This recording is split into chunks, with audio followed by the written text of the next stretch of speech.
গাজায় ইসরায়েলের গণহত্যার প্রতিবাদে দেশব্যাপী বিক্ষোভ চলাকালে বিভিন্ন স্থানে দোকান ও ব্যবসা প্রতিষ্ঠান ভাঙচুর লুটপাটের ঘটনায় এখন পর্যন্ত ৬০ জনকে গ্রেপ্তার করেছে পুলিশ।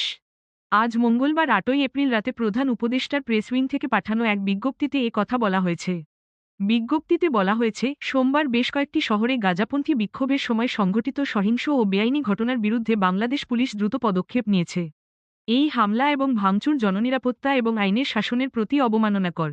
এখন পর্যন্ত এই ঘটনার সাথে জড়িত কমপক্ষে ৬০ জনকে গ্রেপ্তার করা হয়েছে। পুলিশ দ্রুত পদক্ষেপ নিয়েছে এবং আনুষ্ঠানিকভাবে ৪টি মামলা দায়ের করা হয়েছে। আরও তদন্ত চলছে এবং এই নিন্দনীয় কাজের জন্য দায়ীদের বিরুদ্ধে আরও মামলা দায়েরের প্রক্রিয়াধীন রয়েছে। দোষীদের বিচারের আওতায় আনার দৃঢ় প্রয়াসে পুলিশ গত রাতে অপরাধীদের লক্ষ্য করে অভিযান চালিয়েছে। এছাড়াও আইন প্রয়োগকারী সংস্থাগুলো বিক্ষোভের সময় ধারণ করা ভিডিও ফুটেজগুলো নিবিড়ভাবে পর্যালোচনা করছে যাতে আরও জড়িত ব্যক্তিদের শনাক্ত করা যায়। এই সহিংসতা এবং ধ্বংসযজ্ঞের জন্য দায়ী সকলকে গ্রেপ্তার না করা পর্যন্ত এই অভিযান অব্যাহত থাকবে।